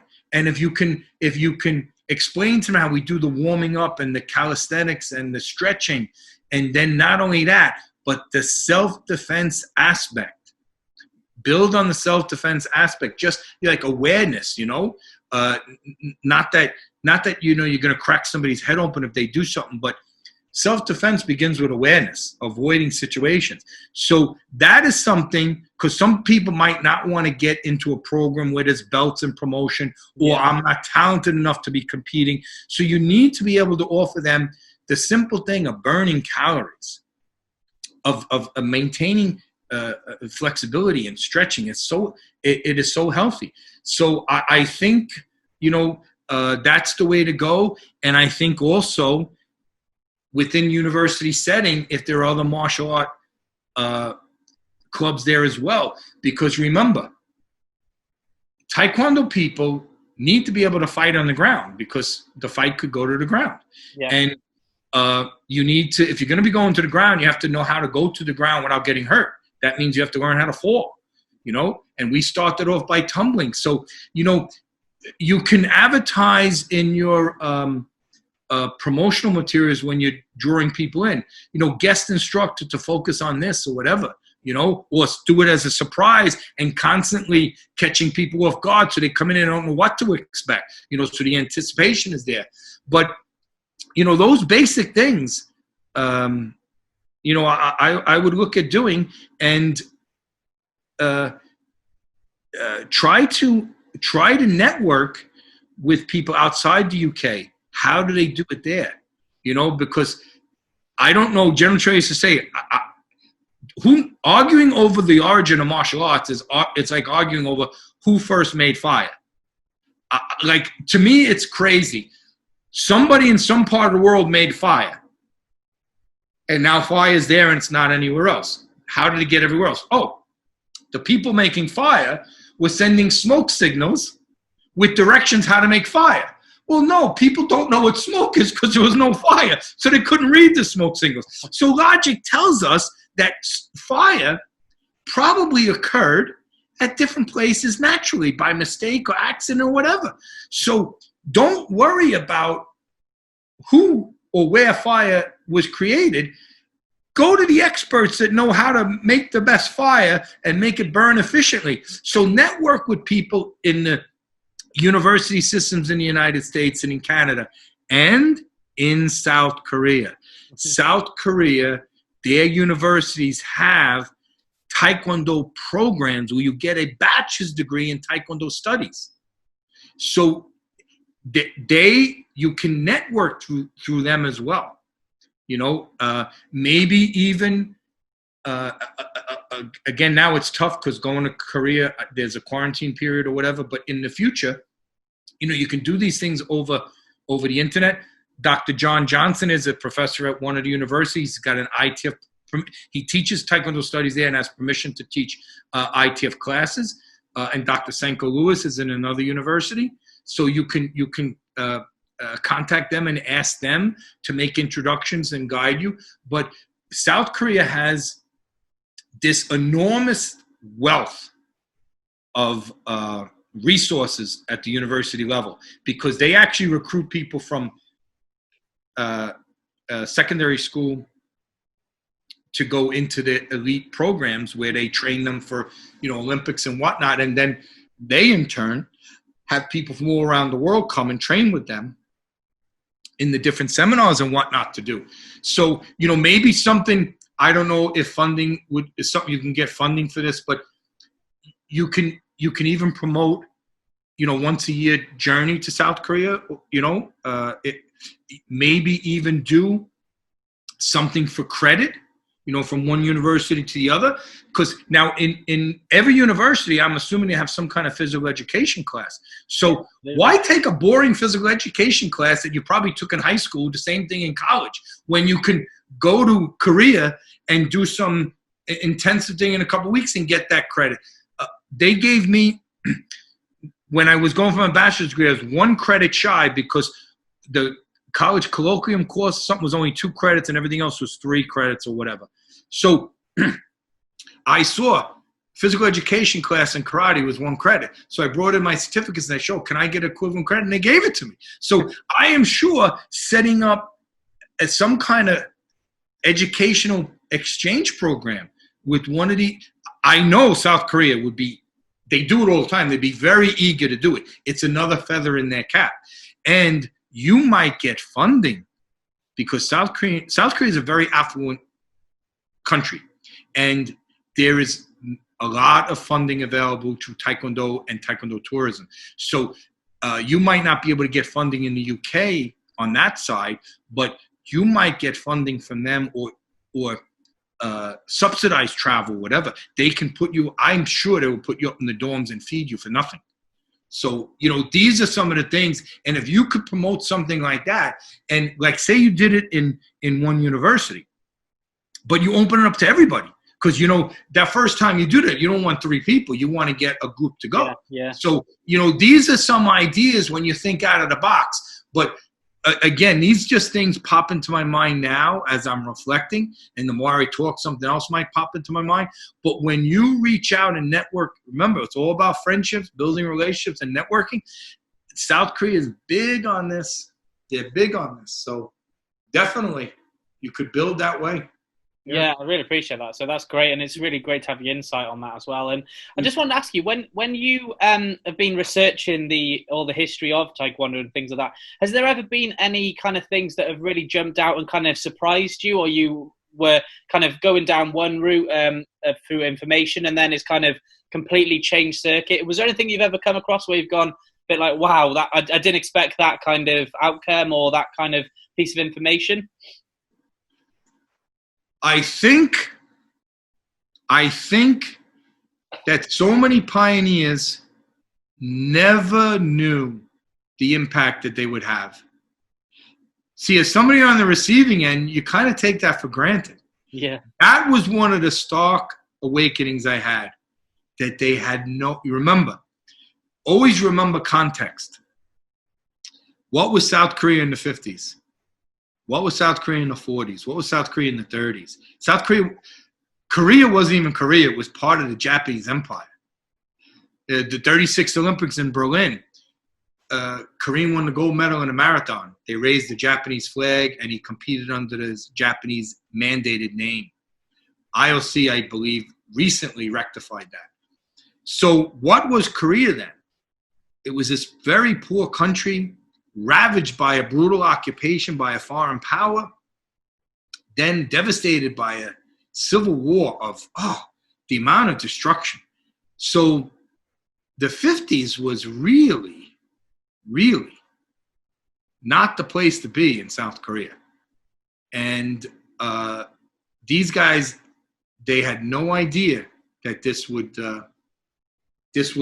take off like it did and have the impact. So that was the thing that stuck out in my research. And then very recently,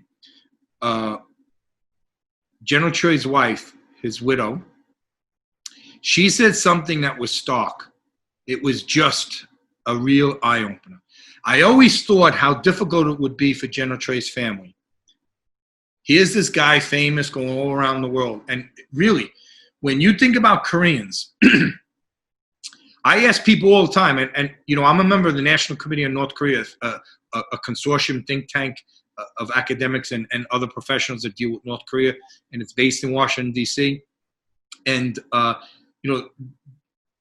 they're amazed at the connections we have. And I even asked them, these are experts in Korea.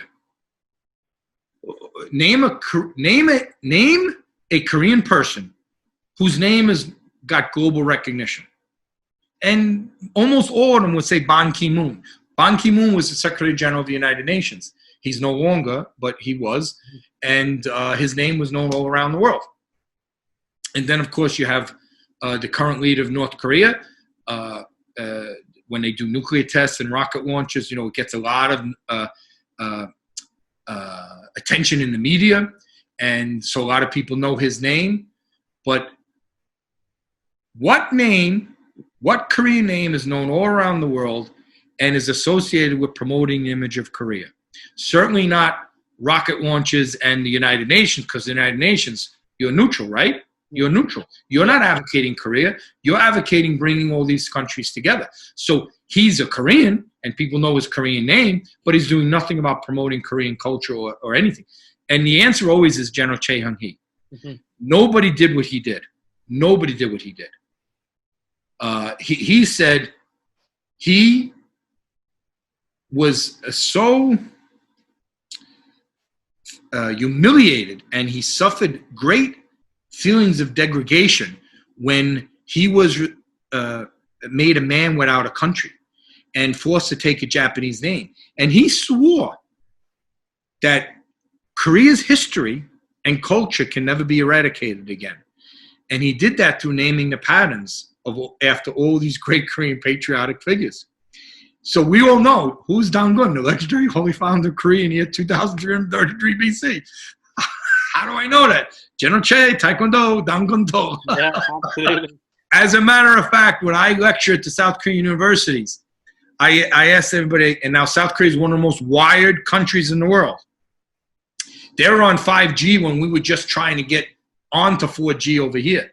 And I'll ask them, if you Google Dangun in English, not using Korean Hangul alphabetic characters, but using English DANGUN, if you Google that, the overwhelmingly number of responses are all led by Taekwondo. You will take a long time to get to something where there's some Dangun society teaching about who this mythical figure was. Everything, you'll see it from videos to pattern definition. Everything is all about, and you do that with every single King Sejong, Korea's greatest king. The first thing Columbus Sejong told General Choi. So as I'm saying this in the university, you can see them taking it to their phones and oh, it's right. So they don't even realize how much of an impact this patriotic figure had. And he said, never could Korea's history be eradicated because I spread it around the entire world through the Taekwondo patterns. So, you know, this man and his name and what he's done to promote the image of Korea is just, you know, phenomenal. And I understood for somebody to be that driven and to be able to accomplish what he did, his family must have sacrificed so much. And when they gave me the Choi Family Star and made me an honorary Che family member, Mrs. Che was addressing the audience. And the interview was written up in Taekwondo Times magazine, and it was, you know, spread for the whole world. She said when she passes this world and enters the next and is reunited with her husband, she is going to ask him for forgiveness.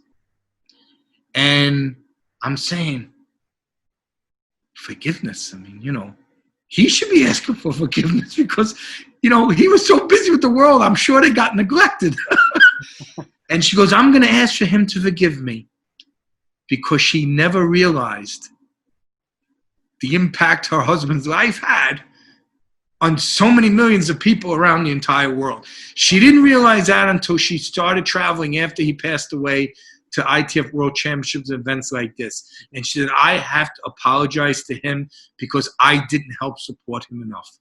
Wow. And that just blew me away because you don't expect to. Not only didn't I expect to hear that, I thought it would be the other way around. So those were the two starkest things that hit me, how these pioneers had no idea what they did.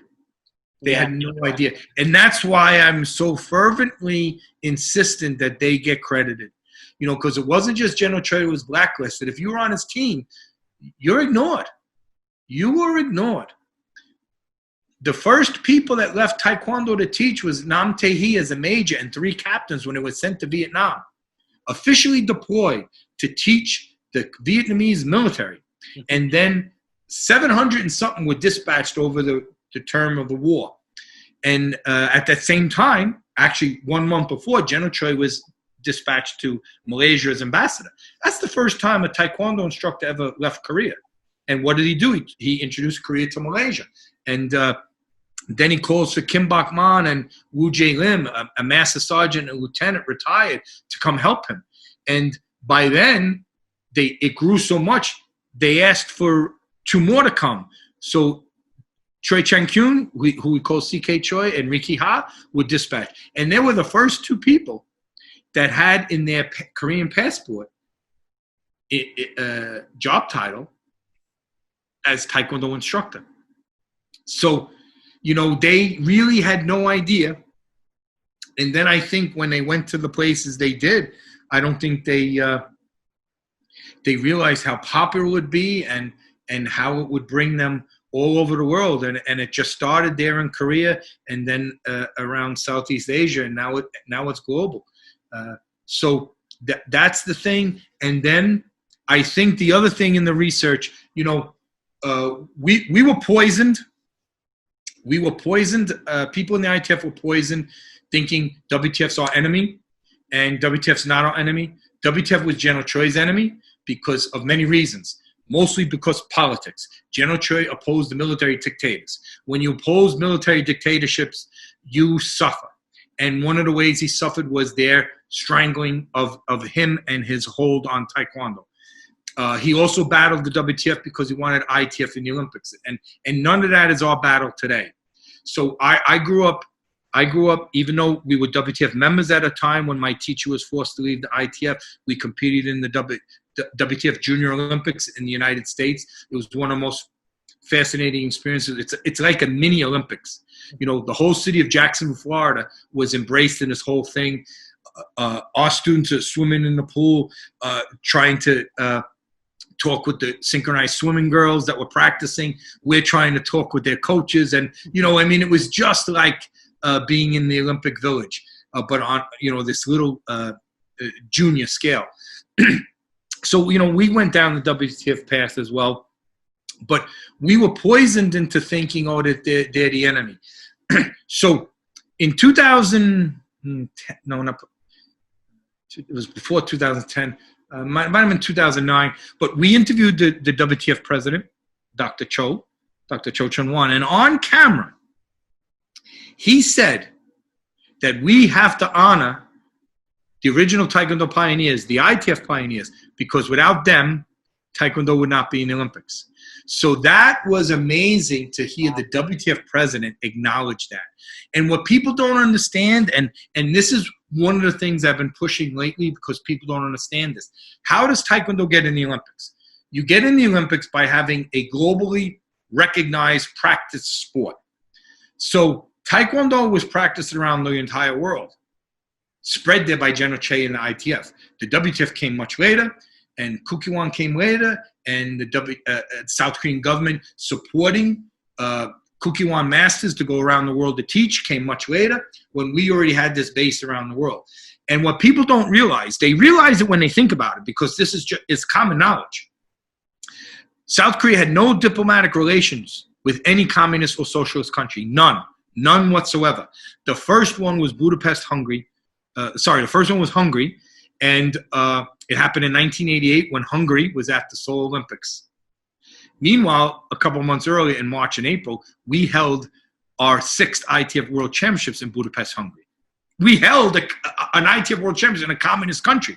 Not because we're communists, but because we're neutral. We took Taekwondo everywhere in the world. So they established the first diplomatic relations with Hungary. We already had a World Championship hosted there. So Taekwondo could not get into the Olympics because it was not practiced around the world. WTF was half of the world. ITF was all of the world. But we didn't have the WTF membership. So we didn't have the IOC membership. The WTF did that in 1980. So the reason why Taekwondo got into the Olympics is because now the Soviet Union collapsed, and the Soviet Union broke into all these republics. The Iron Curtain that divided Europe came down.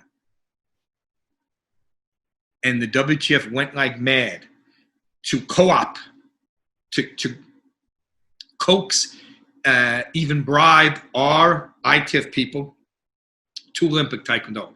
Now, after the Soviet Union collapsed, Berlin Wall was chipped down, this Iron Curtain is gone, Taekwondo gets official sports status 1994. What's happening in 89? They're knocking down the Berlin Wall. What's happening in 90? Germany is reuniting. What's happening in 91? Soviet Union is dissolving. Poland is the Lech Walesa, the Solidarity movement. So once that was happening, WTF had ability to go to these countries. We always had that ability. So it's great that WTF understands, without us setting this stage, without us building these platforms for them to come later on and occupy. And now we built platforms. They turned these platforms into stage, like theater stages, you know? Yeah. We just had a platform. So I'm not discounting what they did, but it was all the groundwork that General Choi laid around the world. So I'm glad that people are starting to see that. And that's, you know, the next thing for more and more people to realize.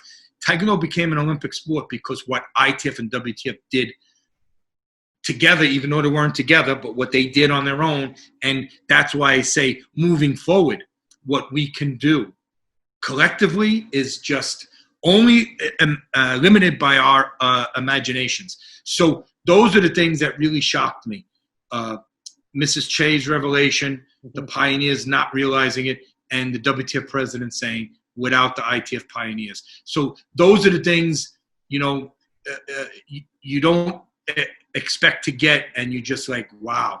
And like I said, I didn't even realize that. I wish General Che had lived long enough to when the Pyongyang and Seoul and the government started talking, because he would have been there when the team from North Korea went to South Korea, and he would have been in Pyongyang when the team from South Korea went to North Korea.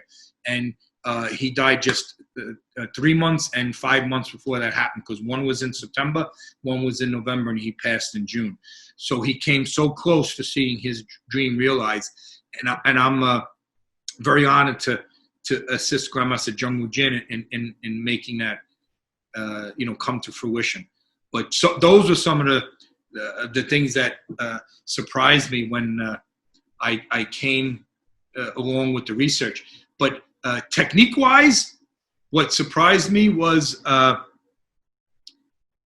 training in South Korea was very, very basic, very rudimentary karate, very Spartan training, hardly any instruction, no questions. You just moved and they mimicked you.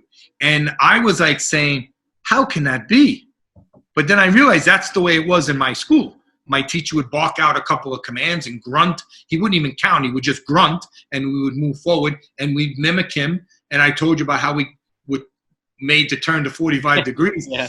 So I was surprised to think that that's how it began there. I mean, Koreans went to Japan and learned some basic karate. They weren't there that long.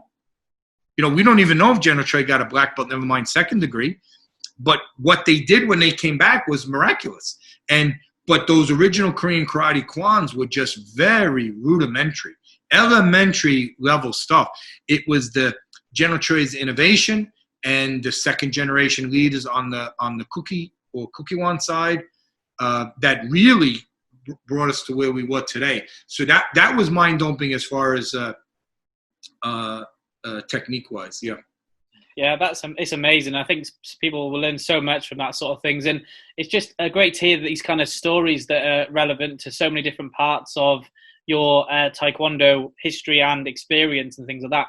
The last thing I kind of wanted to ask you about was what is next? What have you got coming up that you can tell us about, or any of the stuff? What are the next things that I suppose, if there was anything that you'd like to kind of do or achieve or finish now in the future, what would those things be?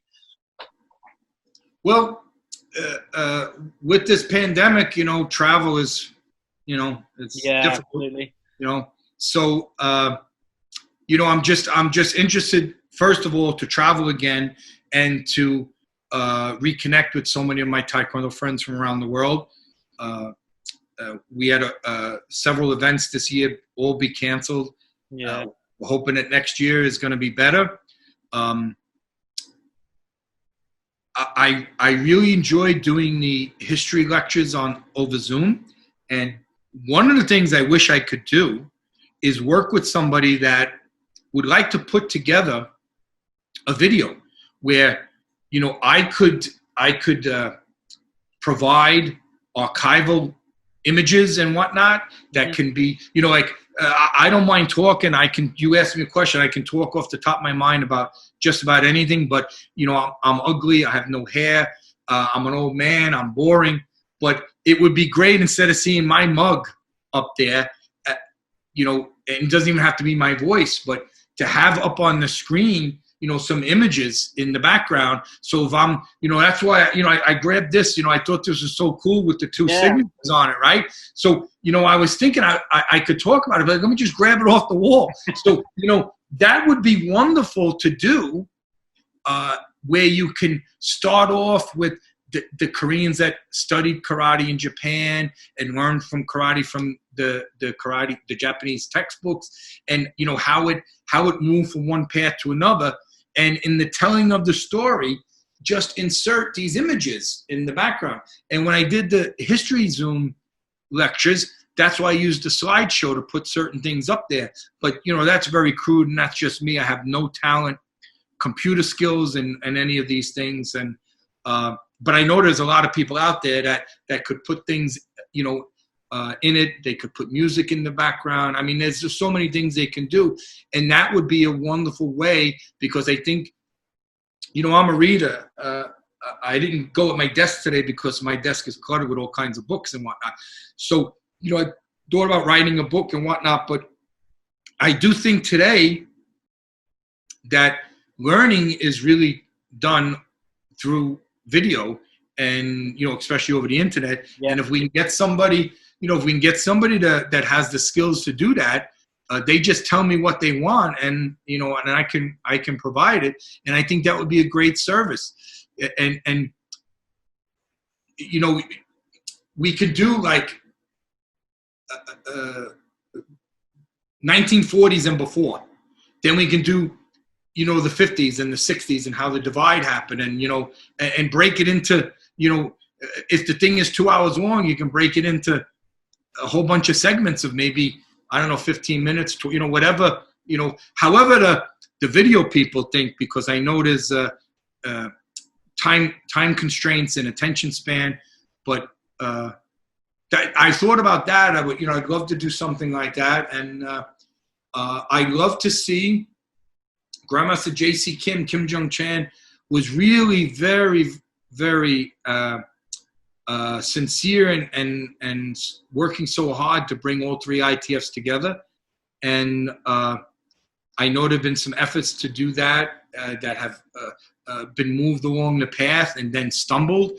So I would like to be able to, help those efforts. And I'd really like to bypass the dinosaurs on the top, and go to the people in the middle, because the people in the middle, especially when they're going to competition, they want one ITF world champion.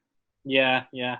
They don't want three. They don't want an independent, open, all this other stuff. It's nonsense. And I don't believe there's any independent world championships. An independent world championship is not a world championship, in my view, because there is not a qualifying process to make be a representative of your country. You send in your money and you show up and you're there. And that doesn't happen in world championships, because you have to be the national champion. You have to be the winner. You have to make the team, and there's a selection process. So an open world championship is not an open world championship. It is a regional tournament with some international competitors, plain and simple. So, you wanted to do an ITF world championship, you can do it in a weekend. You invite the three winners of the three ITFs, and they're going to compete on Sunday. And on Saturday, you let anybody else that wants to come, and you have an open competition. Whoever wins here can be the fourth person. Three ITF winners and the open guy, and now you got four people. Two people compete. The two winners move forward, and the two losers go. So you have first, second, third, and fourth. Simple. You can do it in one weekend, Saturday and Sunday. So, these things are simple to do. And a lot of times leadership, because they're dinosaurs and they're stuck in the past, would rather, stay in their own little domain. So we need to open it up where we get the younger generation involved, because quite honestly, the younger generation was not involved when the ITF split. So they have no animosity, and they hear about, wow, I hear this North Korean team is so good. Oh, I hear this Polish team is so good. Oh, I hear this Russian team is so good. Well, what are you talking about? Well, in one ITF, they had hardly no Russians. In another ITF, there's no North Koreans. North Koreans are only in one ITF, and so on and so forth. If you have a big group from Poland that followed one ITF, obviously the smaller groups from Poland are not going to be as strong. That's just common sense. So I think if we get rid of We just, start networking. Nobody has to give up their certificates. Nobody has to pay fees for anything. You just have this thing and you build from there. You build on what you have in common.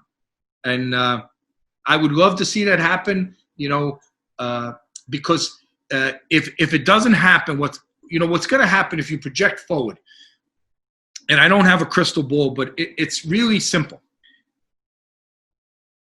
General Trey passed away, the ITF broke up. General Trey was the magnet that drew people in and the glue that kept them together. He's not here.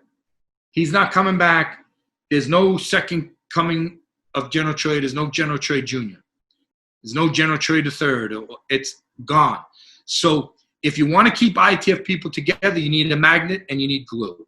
That seems to be international events, primarily tournaments, and primarily seminars, primarily certification. So one group has their own seminars, one group has their own certificates. That doesn't do it. What does it? Competition. Start off simple, competition. So do that, start off small, and build from there. Eventually the dinosaurs will be gone, and if you don't listen, like I don't listen to the poisoning about the WTF. Why? I'm working directly with the WTF. WTF president comes to New York area. His daughter's doing a piano recital. I get an invitation to come. Why? Because we're close. Mm-hmm. We built a relationship. He's a wonderful man. He's very, very open. How does ITF get into the Olympics? Well, ITF's into the Olympics. We opened the door. We can't get people to come in. We need to sit with the ITF and actually work out what things we have to do. But too many people want to put the cart in front of the horse. No, let's get the horse, move forward, groom the horse, and then get ready later on when we're in this barn to find a wagon for it to drag to get other things. So you have dinosaurs that want to block these things, and I just look and say, what are the roadblocks? What are the obstacles? Can we remove the roadblocks? Can we remove the obstacles? When we get in, then we can start building from there. We can't build unless we're there. So the WTF is very open to working with us. These are the things that I think are so important. And very sad for me is right before coronavirus hit, they sold the building where our school was. So after being there for forever, we were homeless, and we had found a place in a local fitness club to use their aerobics room, and then Corona hit. So our fitness clubs are not allowed to open. We're stuck. So the other thing is, I would love to reconnect with students again, because teaching, especially the young, energizes me. So if I don't have our own school here locally, then I have to travel regionally to do that, because that's not something I want to give up. But the ability to do that, all is up to government apparatus, and when they're going to start sanctioning things, and then it's up to us to be smart and use the social distancing and wearing the mask and cleaning our hands, these common sense things that we should be doing, all along. So, those are the things I look forward to doing. But I really do think the idea of videos to produce, and I know there are people that have this talent to, that can do this. So, I'd love for that to happen. And, I could care less about money. I've never made any money in Taekwondo. I live very comfortably as a retired state police trooper. So it's not about money for me. I wouldn't even want a penny of it. And if it has to be a commercial thing, I could care less. It's, those things is not important to me. It's the sharing of information. So I'd love to be able to somehow create some kind of vehicle like that. So that's really at the top of my list. Yeah, that sounds amazing. And if anybody is watching or listening out there who can do and help with that sort of thing, please do get in touch with yourself, because I think that, like you say, there will be plenty of people that probably will be loving to get involved in such an amazing project like that.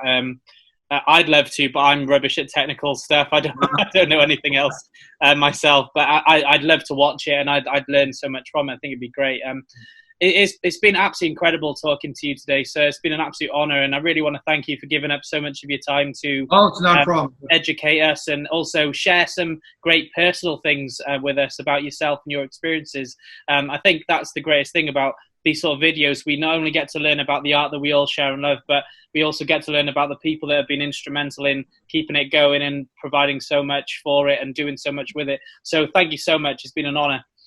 Thank you. Thank you.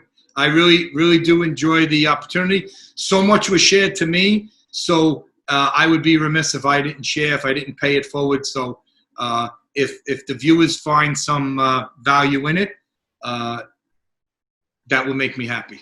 And if I can help anybody at any time, that's my role. So I'll be glad to do it.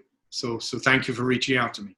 Oh, no problem. Thank you, sir. And all the best. And look after yourself. And hopefully one day we'll be able to meet in person. And that's right. The world we know. Very nice. I look forward to it. God bless. Thank you. Sir.